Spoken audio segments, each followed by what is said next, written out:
Ok, antes de subir eu pensei, eu levo os meus apontamentos, levo a Bíblia junto ou não levo, porque os textos bíblicos vão ser projetados, mas eu pensei que é bom eu levar a Bíblia junto aqui para o púlpito, para ficar claro que nós estamos buscando uma orientação, uma palavra de Deus a partir da Bíblia, né?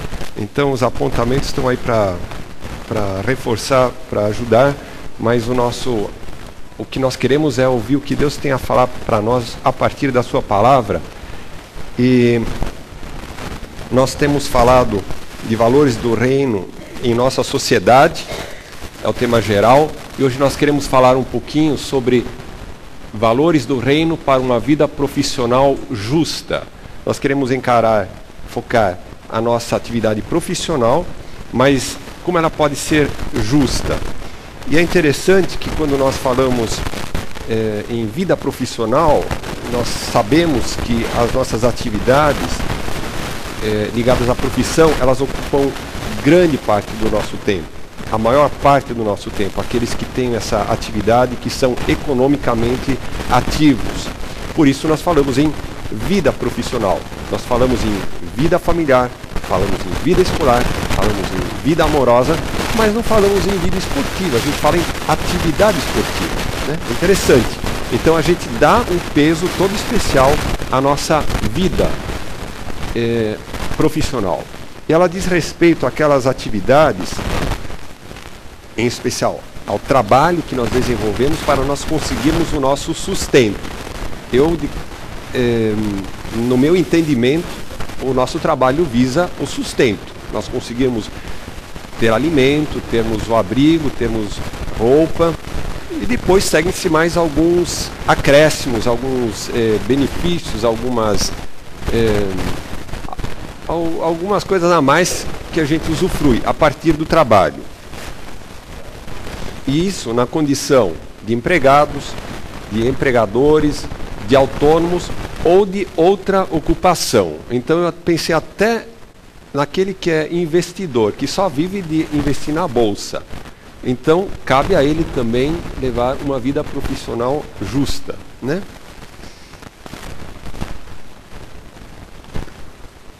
E nós temos vivido um momento em nosso país onde há um clamor geral por justiça.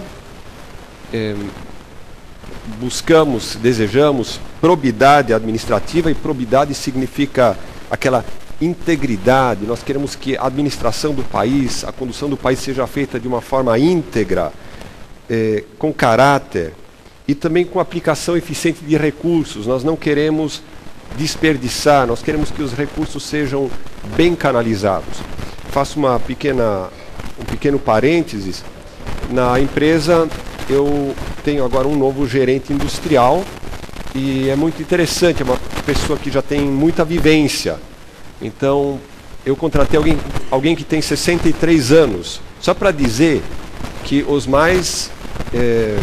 aqueles que têm mais experiência de vida, mais idade, também têm chance no mundo profissional. A gente acha que depois dos 50 anos acabou, você não arruma mais emprego, né? Então, tem um gerente que tem 63 anos.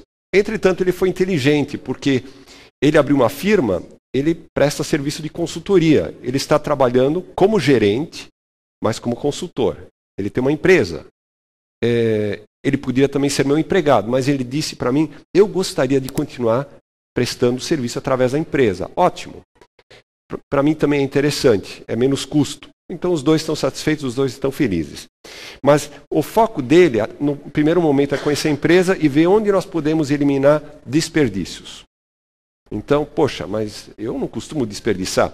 Eu tenho certeza que ele vai achar um monte de coisa onde a gente pode evitar desperdícios. Tenho certeza. Ele já está mostrando algumas coisas. Então, na condução do nosso país, a administração do país, precisamos disso também. E nesse contexto todo, nós queremos ver como nós podemos levar uma vida profissional coerente com os valores do reino de Deus. Isso será uma resposta à sociedade. É como nós queremos responder, com base nos valores do reino de Deus. Bem, para a gente poder pensar um pouco, refletir o que é uma vida profissional justa, nós temos que pensar o que é ser justo. Eu vou aqui falar em conceitos gerais. O entendimento geral de ser justo é ser conforme a justiça, a equidade, a razão, ser imparcial, reto, íntegro. Bom, então, para ser justo, eu tenho que viver em conformidade com a justiça. E justiça é a virtude de dar a cada um aquilo que é seu. Isso é uma definição bem simples, a gente pode expandir, pode aprofundar, mas se cada um recebe o que é seu, isso é justiça. Mas ser justo também significa buscar a equidade. A equidade não é só dar a cada um o que é o seu, mas na hora de dar a cada um o que é seu, tratar cada um igualmente. Não é favorecer nenhum, nem o outro na obtenção, no acesso ao seu direito. Isso é ter equidade. Equidade vem de igual. Triângulo equilátero, quem ainda lembra da aula de geometria, equilátero, lados iguais. Então, equidade é a disposição de reconhecer igualmente o direito de cada um. E, finalmente, também tem a ver com razão, eu viver de uma forma justa. A justiça ela tem que ser razoável, ela tem que estar calcada no bom senso. E se a gente vive com bom senso, nós já tendemos a praticar a justiça.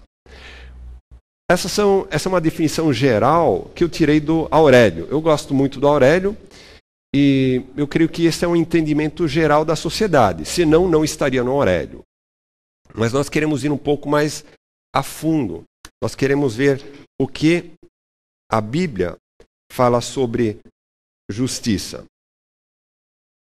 E eu pesquisei, eu encontrei um texto muito interessante numa enciclopédia, e ela chama Enciclopédia da Bíblia, Teologia e Filosofia. Então, eu vou fazer a leitura junto com vocês e vou estar comentando. Antes disso, antes de chegar nessa definição, mais alguma coisa que faz parte do entendimento geral. A justiça é sempre uma via de duas mãos. Então, se nós pensamos no trabalho, na vida profissional, é cumprir o que foi combinado. É uma definição minha, ok? Se eu cumpro o que foi combinado, eu estou trabalhando de uma forma justa. Se eu sou um trabalhador, eu tenho direito a uma remuneração. Mas aquele para o que eu trabalho tem direito de receber o serviço que eu prometi que iria fazer. Se eu sou um empregador, eu tenho o direito de receber um serviço, mas eu também tenho que remunerar quem presta o serviço. Então, o direito é isso. São partes envolvidas e há um cumprimento daquilo que foi acordado. Entendimento geral. Agora vamos à leitura dessa reflexão que eu gostaria de comentar. A justiça consiste na preocupação exata e escrupulosa pelos direitos alheios e pelo relacionamento do indivíduo com o juiz supremo, Deus. Bem, é interessante que nessa definição nós não estamos falando em cada um assegurar o seu direito. Essa definição diz de se assegurar o direito alheio. Isso tem a ver com valores do reino, porque eu devo amar o próximo como amar a mim mesmo. Eu tenho que buscar o interesse do próximo, como eu busco o meu. Se cada um estivesse buscando o direito do outro, assegurar que o direito do outro esteja sendo cumprido, estaríamos numa boa, né? Eu não teria que brigar por meus direitos, porque outros estariam brigando pelo meu direito. Outros estariam zelando para que o meu direito seja garantido. Então, é esse foco, é uma preocupação muito exata, escrupulosa pelos direitos do outro e pelo relacionamento do indivíduo com o juiz supremo. No conceito de justiça sobre o qual nós queremos refletir, Deus entra na jogada.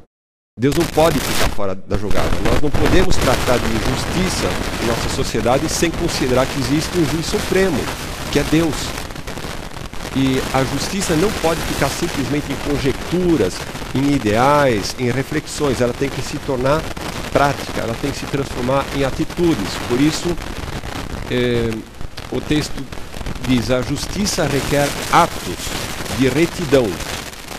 E atos de retidão ser reto, é o que a palavra mesmo diz, não é cheio de curvas, por atalhos, por desvios, não, é um caminho reto, previsível, certo.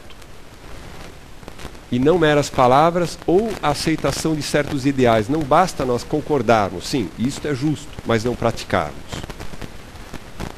O homem justo age corretamente de forma altruísta. Novamente, o homem justo age corretamente de forma desprendida de si, sem egoísmo. Então, novamente, a visão, o foco no direito do outro. De acordo com a teologia cristã, ninguém pode ser justo por si mesmo. E aí nós esbarramos nessa questão muito séria, que nós esperamos que os nossos governantes sejam justos, nós esperamos que o próximo seja justo para conosco, e nós esquecemos que a justiça não pode ser produzida de nós mesmos. Nós não somos perfeitos, nós não seremos capazes de promover a justiça plena. Será uma justiça parcial, às vezes até tendenciosa, porque muitas vezes a nossa mente ela está formatada para pender para um lado ou para o outro lado. Então, a justiça como a fé cristã a enxerga, ela tem que emanar de Deus, né? E a justiça é um dos atributos comunicáveis de Deus, sendo investida ao homem através de Cristo. Isso é muito importante. Essa justiça da qual nós estamos falando é um atributo que é de Deus. Deus é justo.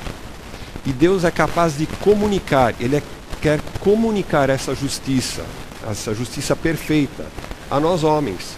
Isso é através de Jesus Cristo. Como? Pela conversão. Se nós não nos convertermos a Cristo, nós não teremos essa justiça vinda de Deus. Não para pela conversão, ou na conversão. Na vida de santificação, eu vou me aproximando cada vez mais dos valores de Deus, do padrão de Deus, também do padrão de justiça de Deus. Deus vai me esclarecendo isso, vai me comunicando da sua justiça. E através do contínuo ministério do Espírito Santo. Deus, pelo Espírito Santo, vai nos transformando e vai fazendo com que essa justiça se torne cada vez mais efetiva em nossa vida e por meio de nossa vida. É assim que o homem vai absorvendo a forma de justiça e da santidade divinas, não sendo mera produção humana, imitação daquela justiça e santidade. O ser humano, ele tem dentro de si uma certa noção de justiça, porque ele foi criado à semelhança de Deus, mas pelo pecado, o homem está desfigurado, ele não tem a noção exata. E nós não queremos aqui falar de uma imitação da justiça de Deus. Nós queremos promover transformação na sociedade pela justiça divina, que é uma justiça santa também. E essa justiça, então, ela precisa encontrar respaldo numa conduta, na nossa forma de agir. Então, é muito importante, e aqui nós vamos enxergar. Aqui essa cruz ela está muito bem colocada, porque a justiça conforme os valores de Deus, ela nasce de uma justiça vertical, que é nós termos a nossa questão com Deus, a nossa dívida para com Deus resolvida através de Jesus, e depois que vai surgir a justiça horizontal no nosso relacionamento com o próximo. E aí que falha muitas vezes, ou normalmente a sociedade é incapaz, porque ela procura resolver a justiça horizontal sem estar resolvida a questão da justiça de Deus.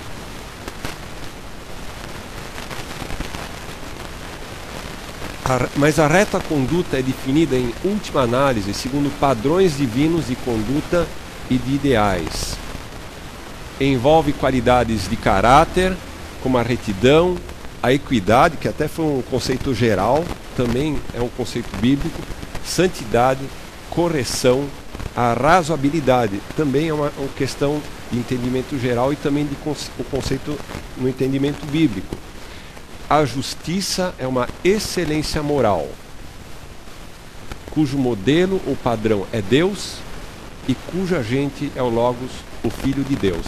Então, o que nós estamos buscando é a excelência moral do ser humano a partir de um padrão, de um referencial que é Deus, e através da ação do Filho de Deus, através da palavra, que é Jesus. Quando eu li isso, depois que eu li isso, fiquei babando. Só isso é um sermão. Mas nos ajuda. Eu espero que nós tenhamos conseguido entender que para termos justiça na nossa sociedade, nós temos que ter a nossa situação resolvida com Deus. Aquilo que nos tornava injustos perante Deus foi pago por Jesus. Jesus assumiu a nossa injustiça e nos transformou justos aos olhos de Deus. Isso vai nos capacitar, pela santificação, pelo Espírito Santo, a gente também transformar isso em atitudes no relacionamento com os outros seres humanos.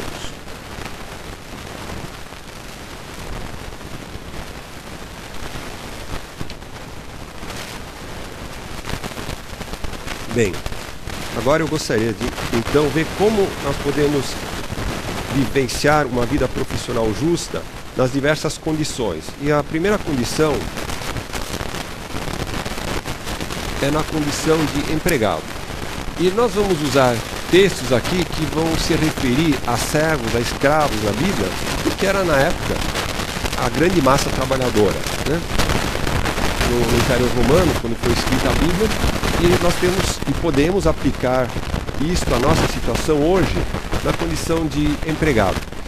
Eu atualmente sou empregador, mas também já estive do outro lado. Comecei minha vida profissional como empregado, então eu tenho um pouco de noção como é dos dois lados. Mas aqui eu não vou defender um ou outro lado, eu quero que a palavra de Deus fale. E ela fala para o empregador, fala para o empregado, fala para o autônomo, fala para ele, aquele que tem uma outra ocupação. Então, esse texto nós vamos encontrar em Colossenses 3, 22 a 25.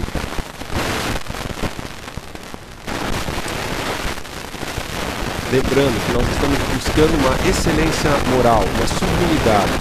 E é assim que ela se traduz da nossa atividade como empregado.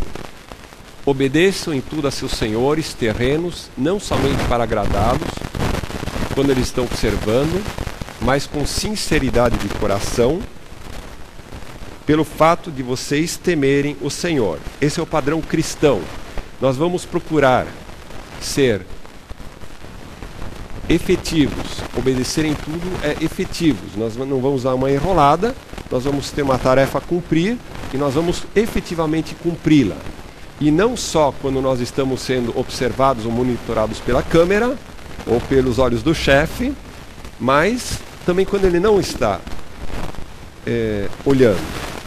E aí eu faço um parênteses, esse consultor que está trabalhando na minha empresa, ele está fazendo um trabalho de convencimento, porque ele diz que não adianta a gente exigir uma coisa, a gente vira as costas e depois não é feito.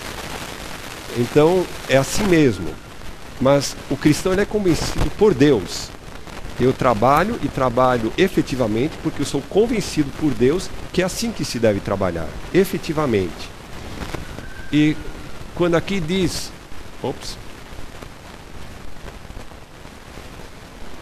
quando diz aqui com sinceridade de coração, nós somos autênticos. Daquilo que nós fazemos, somos autênticos, então o nosso trabalho vai ser alguma coisa autêntica. E tudo o que fizerem, façam de todo o coração, como para o Senhor e não para os homens, sabendo que receberão do Senhor a recompensa. E aqui, quando se fala em fazer de todo o coração, é fazer com excelência. Isso também é algo que se ouve muito. Queremos e devemos ser excelentes no que fazemos. É fazer de coração.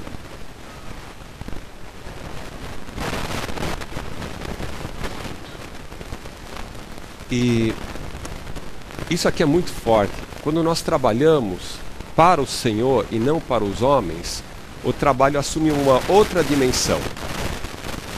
E veja, preparar um sermão também exige disciplina. Você vai ter que esquecer e deixar de lado algumas coisas e vai ter que se concentrar. Preparar um sermão é trabalho árduo. O Ricardo sabe. E também a preguiça, você tem que crucificar. Você vai ter que focar aquele trabalho, não vai poder assistir o filme que gostaria talvez de assistir, mas Deus deu graça. Eu preparei o sermão e ainda assisti um filme com minha família, mas eu tive que priorizar o trabalho. Mas se nós fazemos para o Senhor, eu acho que a gente tem que ter prazer se faz para o Senhor. Pensa assim, você está fazendo esse serviço, Jesus disse, ó, faz isso para mim. E eu acho que Jesus não é capaz de dar um serviço chato para a gente. Se Jesus dá um serviço para a gente, ele tem que dar condição de ele ser prazeroso para nós também. Não é que não vai ser árduo, mas se Jesus é nosso chefe, eu espero que eu tenha prazer no trabalho que eu faço. Jesus é um chefe bom, Jesus sabe a medida da nossa capacidade, das nossas forças e trabalha algo bom. Então, eu creio que eu na preparação do sermão disse, isso não pode ser um peso. Eu tenho que ter prazer em preparar o sermão, porque estou fazendo para o Senhor, tem que ser prazeroso. É trabalhoso, mas é prazeroso também. E se o nosso trabalho de forma alguma nos dá prazer, talvez a gente tenha que repensar se a gente está no lugar certo. De repente não estamos no lugar certo, não fazendo a atividade certa, aquilo que Deus planejou para a nossa vida. Mas continuando no texto, sabendo que receberão do Senhor a recompensa da herança. É a Cristo Senhor que vocês estão servindo. Quem cometer injustiça receberá de volta injustiça e não haverá exceção para ninguém. Parece que esse finalzinho desse texto já não tem mais nada a ver com o trabalho, né? Quem cometer injustiça receberá de volta injustiça e não haverá exceção para ninguém. Eu creio que ele está muito bem colocado, porque se eu, na minha vida profissional, eu não trabalho com justiça, eu vou receber de volta injustiça. Seja na condição de empregado, mas também seja na condição de empregador. Se eu não trabalhar de forma justa, eu vou colher também um resultado que não será justo. Então é bem apropriado que o texto finalize desta forma.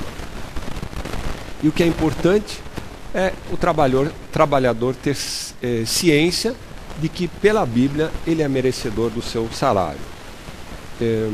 É justo. E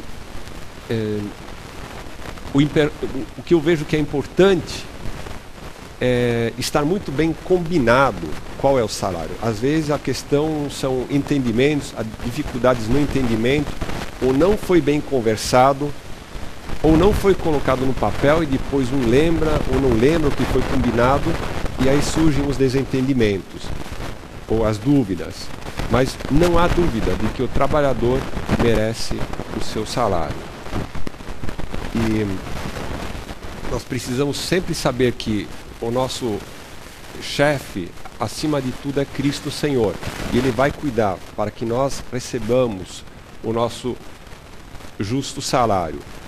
Pode ser que uma parte desse salário, pode ser não, uma parte desse salário a gente vai receber na eternidade. A gente não vai receber em valores monetários aqui, mas porque fala que é a recompensa da herança. Isso é o que nós vamos receber na eternidade. Então tudo que a gente faz como para o Senhor, além de uma remuneração em vida, nós vamos ter uma recompensa na eternidade. Isso é altamente motivador. Vamos ver o que a Bíblia fala a respeito do empregador. Colossenses 4:1 diz assim: Senhores, deem aos seus escravos o que é justo e direito, sabendo que vocês também têm um Senhor nos céus. Tiago 5:4 diz: Vejam, o salário dos trabalhadores que ceifaram seus campos e que vocês retiveram com fraude está clamando contra vocês. O lamento do ceifeiro chegou aos ouvidos do Senhor dos Exércitos.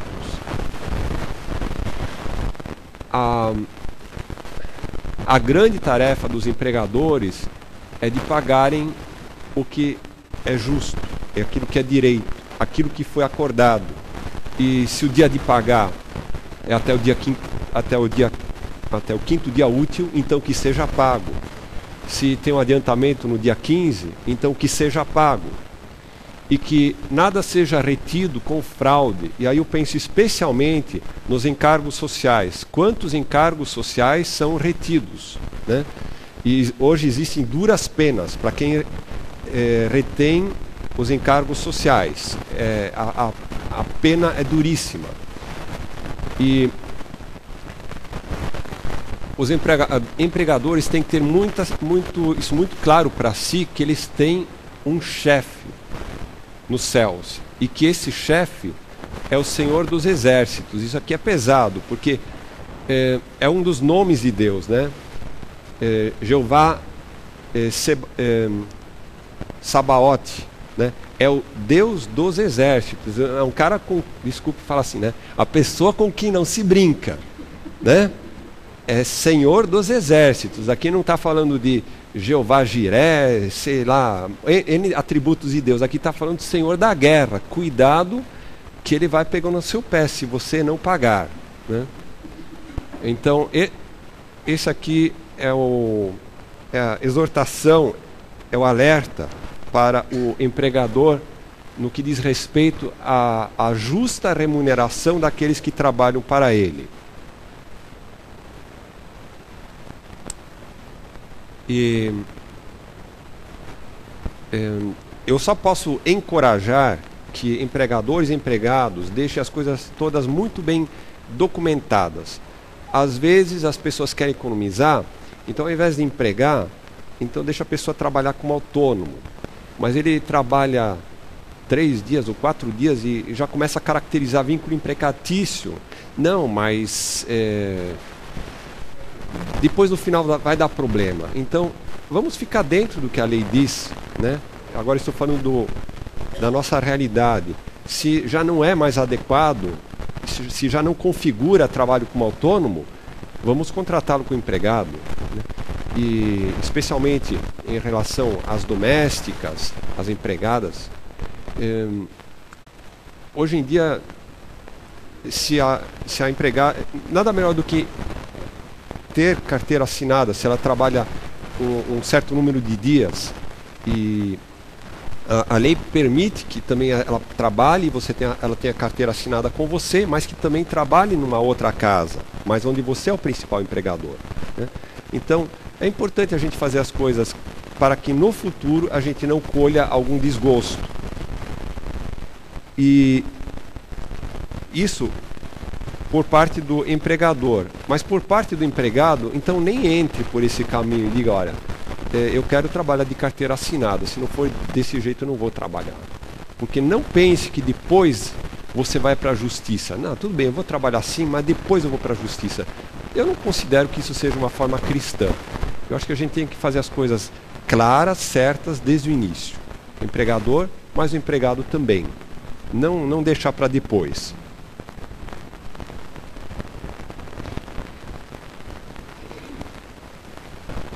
Na parábola dos talentos, no final, o Senhor, quando recebe o resultado de cada um daqueles 3 servos, para o servo fiel ele diz assim: muito bem, servo bom e fiel, você foi fiel no pouco, eu porei sobre o muito.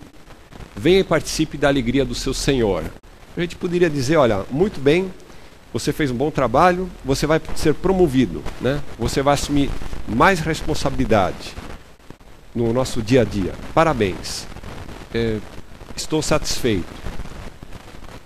E aquele que foi mal, que trabalhou e foi mal e negligente porque não produziu o resultado esperado, o texto no final, eu peguei o último versículo, diz assim: e lancem fora o servo inútil nas trevas, onde haverá choro e ranger de dentes. Então, empregador, se você tem gente que é má, gente que é negligente, cabe a você demiti-los. Senão, você vai estragar o seu ambiente de trabalho. Isso vai contaminar, né? Às vezes a gente faz vista grossa, acha que a coisa vai melhorar. É duro para o empregador fazer isso? É duro. Não pense que é fácil, não. Mas, às vezes é necessário. E na minha empresa, recentemente, eu tive que fazer isso de uma vez só, demitir 4 porque se envolveram em atividade de quadrilha dentro da minha empresa. E desde a contratação, a minha esposa me alertava que eu teria problemas. Eu tive os problemas, porque eu não ouvia a voz da minha esposa.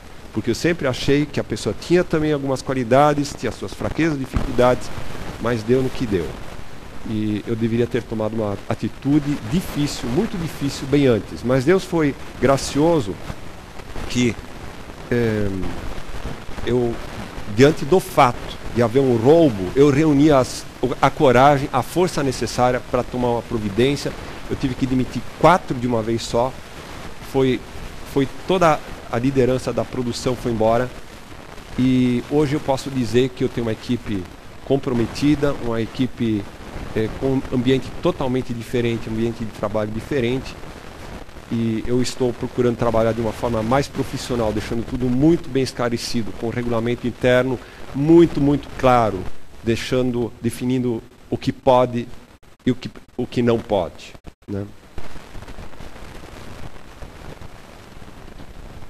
E o autônomo? Timóteo 2,6 diz assim: o lavrador que trabalha arduamente deve ser o primeiro a participar dos frutos da colheita.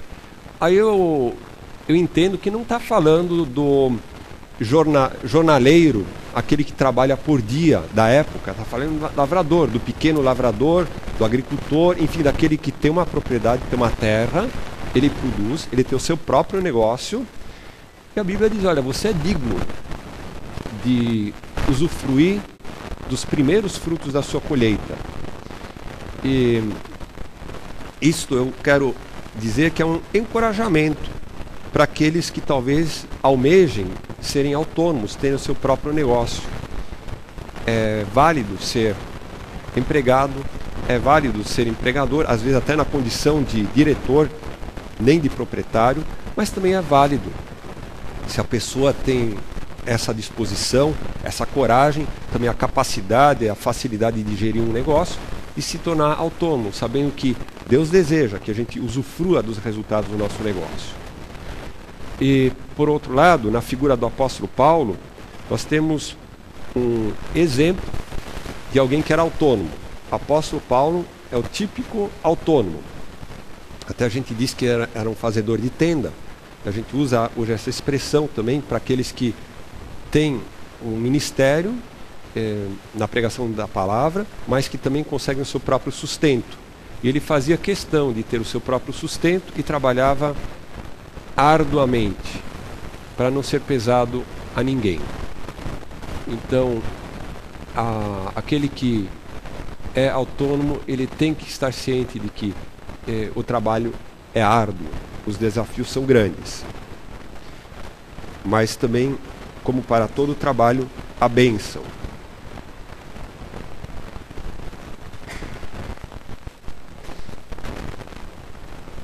Agora, quem trabalha a partir dos valores do reino, ele vai mais além. O Paulo, ele disse o seguinte, apóstolo Paulo: mas pela graça de Deus sou o que sou, e sua graça para comigo não foi inútil, antes trabalhei mais do que todos eles. Contudo, não eu, mas a graça de Deus comigo. Ele está falando do seu ministério e do ministério dos outros apóstolos, e não foi muita pretensão, mas foi verdade, que ele trabalhou mais do que todos os outros apóstolos. Olha, é corajosa a afirmação dele, mas é verdadeira. Então, o que é trabalhar conforme os valores do reino? É exceder. E o Paulo, ele excedeu o que seria o nível do ministério do Evangelho. Ele foi além. Quem trabalha a partir dos valores do reino, ele otimiza o aproveitamento do tempo. Isso não significa você fazer hora extra sistematicamente, você não precisa fazer isso. Também não significa você se tornar um workaholic, que sempre vai ter que trabalhar até mais tarde. Então nós estamos sendo ineficientes na administração do nosso tempo. E vou dizer que eu estou aprendendo em relação a isso. Isso exige muita disciplina, a gente tem que trabalhar muito focado para dizer, nesse tempo disponível eu vou ter que fazer a tarefa. E a gente consegue. Talvez isso seja uma característica em nosso país, que o pessoal, os estrangeiros, eles entram em pânico quando vem que a gente deixa tudo para a última hora. Eu tenho uma matriz alemã, e o alemão, ele planeja tudo. É tudo planejado. E isso também é uma desvantagem para ele, porque ele se torna inflexível. Mas nós somos tão flexíveis no nosso país que a gente não planeja, deixa para a última hora e no final dá certo. Não me pergunte como. Mas às vezes não sai com aquela qualidade. Sai, mas podia sair com menos estresse, podia sair com menos confusão, podia sair com menos desperdício. Então, precisamos aprender a otimizar o nosso tempo. E ir além também significa que a gente não trabalha como como um autômato, como uma máquina, mas a gente procura entender o que a gente está fazendo. Isso é ir além. O trabalho de uma vida profissional justa, que segue os valores do reino, vai além de só daquilo que está escrito ou daquilo que está na descrição de função. Esse profissional busca melhorias nos procedimentos, nas condições de trabalho, evita desperdícios, tem uma visão do todo, isso é muito importante. Isso significa também ter uma visão das necessidades da família e dos meus próprios limites. Aí eu consigo trabalhar de uma forma melhor e busco o progresso geral. O apóstolo Paulo, ele disse o seguinte: vocês mesmos sabem que essas minhas mãos supriram minhas necessidades e dos meus companheiros. Isso em Atos 20, 34 e 35. Ele trabalhou para suprir as suas necessidades e dos companheiros. Então, possivelmente, ele os orientou no trabalho e eles participaram do seu rendimento. Eu não acredito que ele tenha pago ainda todo o sustento dos demais, mas acredito que talvez tenham se cotizado, tenham, sob a sua liderança, contribuído no trabalho, e o fruto do trabalho deu para ele e para os demais. E ele diz que em tudo que fiz, mostrei-lhes que mediante trabalho árduo devemos ajudar os fracos, lembrando as palavras do próprio Senhor Jesus: há maior felicidade em dar do que em receber. E aqui, novamente, aqui ele excede, porque ele trabalha também para ajudar os fracos. Em Efésios 4, 28, o mesmo Paulo diz: o que furtava não furte mais, antes trabalhe, fazendo algo útil com as mãos, para que tenha o que repartir com quem estiver em necessidade. Isso, numa vida profissional justa, é ir além, é investir com muita energia no trabalho, trabalhar em prol do bem comum e repartir com aqueles que são necessitados. Eu queria, para finalizar, comentar ou reproduzir a história de um dono de uma emissora de rádio. Isso saiu no dia 1º agora de julho. Aqueles que leem o Maná de Segunda, é um newsletter muito interessante. Se você procurar no Google Maná da Segunda, você vai achar.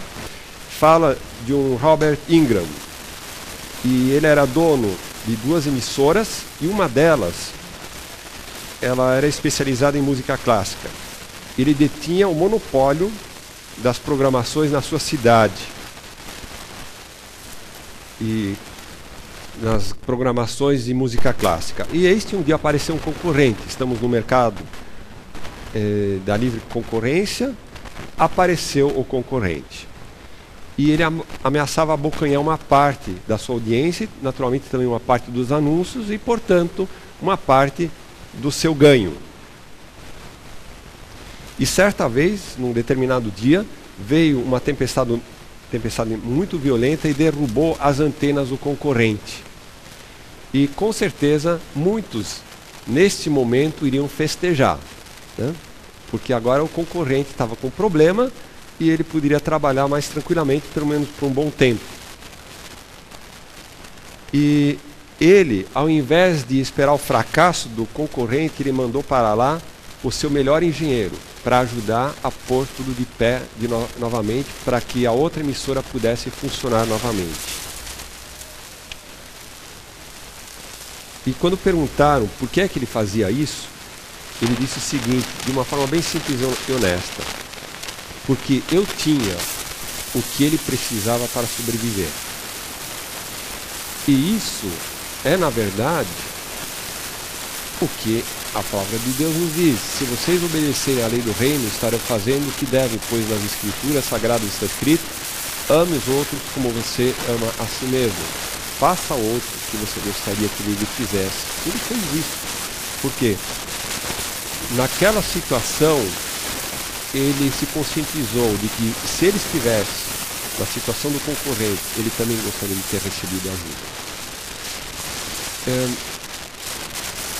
Então, a nossa justiça, e Jesus diz que a nossa justiça tem que exceder em muito a justiça dos fariseus, a nossa justiça, ela vai além. Nós queremos ser bons, honestos, justos no que fazemos, mas nós queremos exceder, nós queremos nos pautar pelo amor ao próximo, também na nossa atividade profissional. Então, é isso que eu gostaria de compartilhar. Não exclui, tudo isso não exclui que os direitos sejam preservados, que o que foi combinado seja cumprido, mas o cristão, pela graça de Deus, com a ajuda de Deus, ele vai saber ir além. Gostaria ainda de orar. Senhor, nós queremos agradecer pela possibilidade que cada um de nós tem de trabalhar, e talvez entre nós também já aposentados, mas que tiveram uma fase da sua vida em que puderam desenvolver uma atividade profissional e hoje talvez estejam em uma outra atividade, mas igualmente importante. E, ó Deus, nós entendemos que para que a nossa atividade seja justa, nós temos que ter um relacionamento contigo, porque o Senhor é o reto juiz, o Senhor é o padrão supremo de justiça. O Senhor quer colocar dentro de nós a tua justiça, para que possamos vivenciá-la no nosso trabalho. Deus, e isso acontece através de um relacionamento pessoal contigo, através de uma vida de santificação e também através da obra do teu Espírito em nós.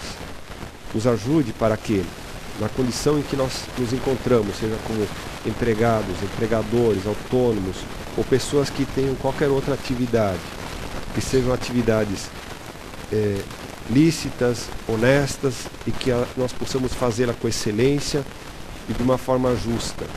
E também, ó Deus, se o Senhor tem um outro trabalho em vista, que nós temos a coragem de ousar, que nós não trabalhemos insatisfeitos, mas que nós encontremos satisfação no trabalho, sabendo que é para o Senhor que trabalhamos, no final das contas.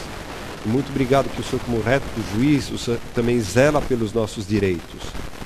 Mas, ó Deus, que nós possamos zelar pelos direitos dos outros, pelos direitos dos empregados nossos, aqueles que são empregadores, pelos direitos dos colegas, não roubando as suas ideias, não roubando a honra que talvez caiba a eles e não a nós, porque a ideia foi deles, porque talvez na equipe fizemos um trabalho em conjunto, mas que não queiramos a honra só para nós, que em tudo sejamos justos, também como autônomos, cumprindo o que foi acordado para com os nossos clientes e deixando tudo bem registrado, bem combinado a Deus, para que não haja brechas para maus entendidos.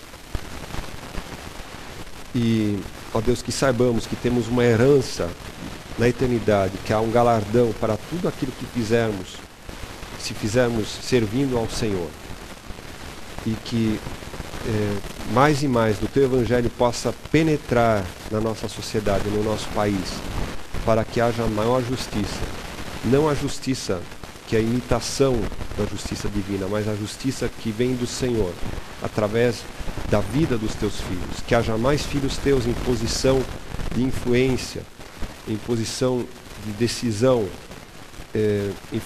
em posições de formação de opinião, para que mais a tua justiça prevaleça em nosso país. Em nome de Jesus, amém.